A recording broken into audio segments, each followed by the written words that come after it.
All hail Biafra. All hail Umuchukwu Okike Abiama. All hail Ndensa. Welcome to Biafra TV. Remember, the fight for Biafra is a spiritual fight. Put on the whole armor of God. With God on our side, victory is assured. But remember, it is a spiritual fight. Biafra is a spirit. And until you allow the spirit of Biafra to possess you, you'll be fighting Biafra like someone punching on the air. But I pray that the spirit of Biafra will take over you and will run you over, and you are going to see beyond your natural. All hail Biafra. All hail Umuchukwu Okike Abiama. All hail Ndenso. Biafra is here. ISEEEEEE, ISEEEEEE, ISEEEEEE. This is Nkwalo Junction, right now about 3 miles behind the furthest advance of Biafran troops to the south. There was heavy fighting here in early May as the Biafrans retook the town. Nkwalo Junction is 25 miles from Port Harcourt, a major seaport and refinery city the Biafrans want back. The Biafran troops we found at this road junction were a ragtag collection, looking more like irregulars than the frontline soldiers of the 14th Division, who are currently engaged in Biafra's most successful offensive of the war. How the Biafran army succeeds, armed as it is with an odd-lot collection of weapons, is a puzzle. Some at the front carry communist-made AK-47s, like those used by the Viet Cong. Some only World War I bolt-action antiques. Others modern British semi-automatics. And their pride and heaviest weapon, a .30 caliber machine gun just captured from the Nigerians. Much, in fact, of what the Biafrans are now using against the Nigerians, they have taken from them. One military man up here told me, not totally as a joke, that Biafra now looks upon the Nigerian army as its quartermaster general. And if the Nigerian army runs on beer and bullets, the Biafran army lacks both, with ammunition constantly in critically short supply. These troops had advanced 6 miles in less than a week. Then, practically out of ammunition, were forced to stop on the road to Port Harcourt until more supplies trickled down to them. One of this army's other problems is staying large enough to continue the fight against Nigerians. When Biafra seceded in 1967, it had fewer than 1,000 men under arms, and those mostly officers and clerks. Now it has been built up to between 45 and 60,000. The exact number, a military secret.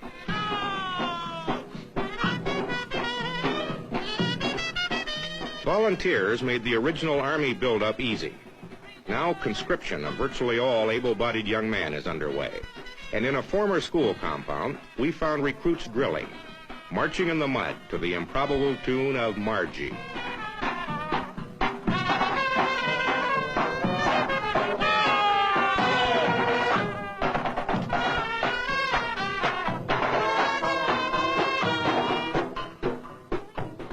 These new soldiers are also taught the rudiments of jungle warfare and ambush, to be used against an enemy which holds most of Biafra's major cities, several vital road links, but not too much of the countryside. The training is basic, but effective. We're going to stop us right by the shoulder here, and we want to defend it. Go.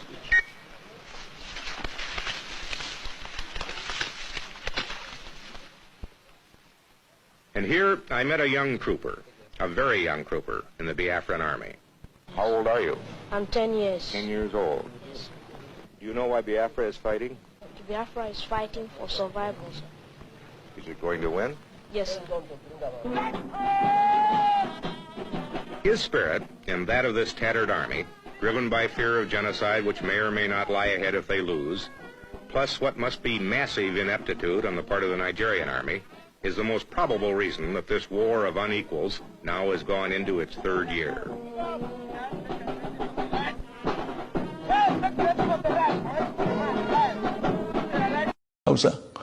But before Buhari came to establish his suzerainty over Nigeria, we lumped all of them together for northerners. And like I wrote some 4 years ago, there's no north. There's no north that we used to know. The north is dead. There's nothing called north anymore. So there's a Fulani now standing on his own. He's standing on his own. There's no more north. If they try any war today, oh God of mercy, the kind of cohesion you had in the army, the military in 1966, will never happen again in this country, if there is a country at all. You will not find a Hausa soldier now, an Igbo soldier going to Enugu to kill a fellow Igbo. You will not even find an Igbo soldier coming to Ibadan to kill a Yoruba man, or a Yoruba soldier going to Enugu to kill an Igbo man. It will not happen again.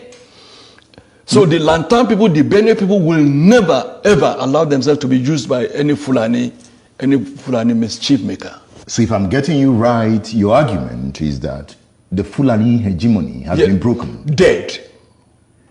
If the Fulani hegemony has been broken, yes, does it mean that the social structure of Nigeria is about to witness a very hard hit that will lead to a new Nigeria?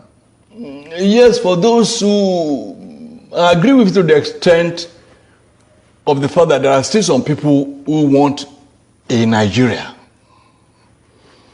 a group that I don't belong to. But for such people, yes, with the weakening of Fulani hegemony, there could be a Nigeria that will integrate the Soba Fulanis, the town Fulanis, and still reconstruct, rebuild, and then have a Nigeria that should be. But I, as a person, as TOLA Adeni, believe that it will take probably 1,000 years to change the mindset of a Fulani person whose philosophy is kill, maim, rape, send away people from their land and let me occupy it. That is the Bush Fulani. It is the Bush Fulani. Not the town Fulani. Not the town Fulani. And the town Fulani is more in number. No! The town Fulani is less than 1%.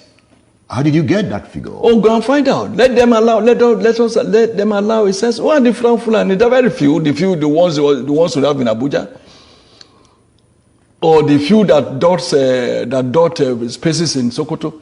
I'm sure that that Sokoto, as we speak, is not a Fulani. Is not a Fulani town. Is it not? No, that's the mistake we make. Zamfara is not a Fulani town. There are more houses in Zamfara than Fulani. There are more houses in Kano than Fulani. But the Fulani govern. They are in town. They are in charge. Yes, so it's their town. Yes. By subterfuge, by cunning, by crookedness, by all sorts of gimmickry. Or by integration. Not integration. By intimidation. And I said they are politically savvy. What they did to the rest of Nigeria, when they realized that the Fulani in the military, they could no longer use the military to retain power indefinitely. Since they've had power, they had access to the treasury, they say, oh yes,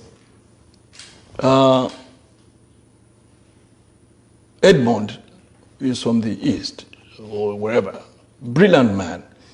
He may likely oppose us and contest with us and rival us.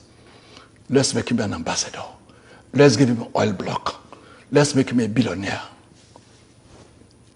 We padlock his mouth. Let's get an Abiola. Make him a billionaire. Let's get this. Let's get that. And make them big. They will never be able to look us in the face. Then we can continue. Looting the treasury.